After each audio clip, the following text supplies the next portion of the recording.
what I want to focus on today, I can't hold it back any longer. I see it time and time in the gym, and I've been there myself for sure at some point when I just started. Uh, Maybe I wasn't at this point, but still, I just want to share with you what I see in the gym now very often. People using the weights, and a lot of them are complaining that they don't get results, and they're training hard, and oh, I'm eating well.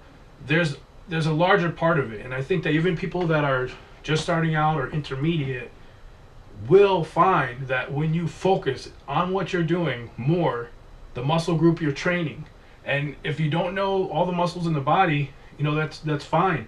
The advice that I give people all the time is, if you get the anatomy chart, the muscle anatomy chart, the front and back, and you look at it, it will show you and help you train better where the muscle groups that you're targeting.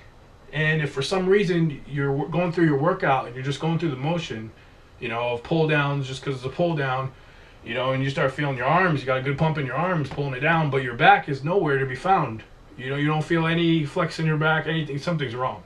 But you're not going to realize it. I know a lot of people, I just see them in the gym and they're going through, like, I want to say 100% of the movement plus another 25%, which is like pulling down and then like doing like a tricep press. I mean, I'm not one to judge in the gym. I'm not going to go up to someone and knock anybody. I'm not going to, stop anyone from training and tell them something if I feel that maybe it took them a lot of, not guts, but a lot of initiative and motivation just to get in the gym. So, I'm just putting this video out for everybody. If they're intermediate, if they're advanced, and you're just getting to a point where something is not going the way you want it to, and you think you're doing everything, try to go back and leave your leave your ego at the door. Legal my ego.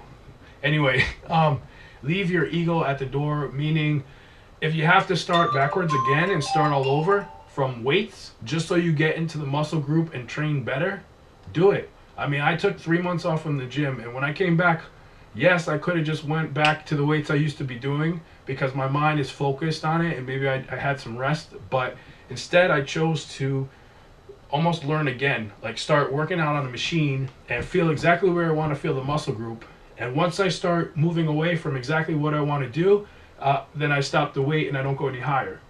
Then once I get the movement and I feel in the area that I want, then I'll start to go up in the weight and go up in the weight and go up in the weight.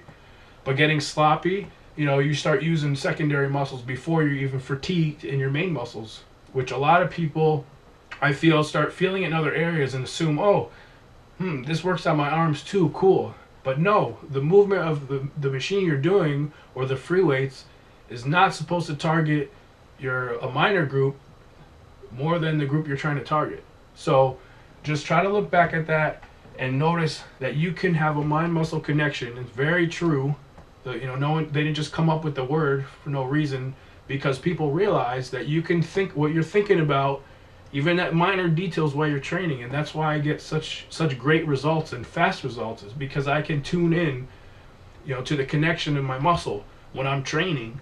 I can zone out where I don't hear the music anymore. I'm just focused on my breathing, focused on the contraction, focused on the negative, which I'll get into on another video. The negatives of the movement is huge also. That's half your workout is the negatives. So a lot of those power bands and things help through certain thresholds of training with resistance and other things. That's another topic. But what I'm talking about is whatever stage you're in for training. If you're beginner, advanced, focus on what you're doing. Try to feel exactly the muscle, and then you can start going up in the weight. And if you start doing the 150% rep, which is like a pull down and a tricep press at the same time, if you're not purposely trying to do that where you're targeting your back and then your tricep, think about it. You can get a way better, more effective workout focusing on what you're doing.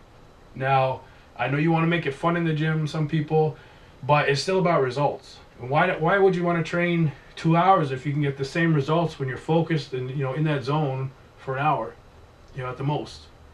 Hard workouts, yes, you're going to be resting more, but what I'm trying to get to now is about focusing on what you're doing, getting that connection. And if you need some more help with the connection, seeing what muscle groups are training, The anatomy chart is awesome. You can find little groups. Then your mind can be tuned in more with the exact muscle groups in the back and the arms. What muscle groups make up the biceps if you're trying to train your biceps. Getting detailed, there's nothing wrong with that because you can target different areas of your bicep, which can create the same thing with your bicep looking bigger from working from different angles, working inside with the negatives. But what I'm trying to say is, with your training, get into your training, get better results, faster results, just from that extra focus in what you're training and your mind muscle connection. So thanks for tuning in. See you soon.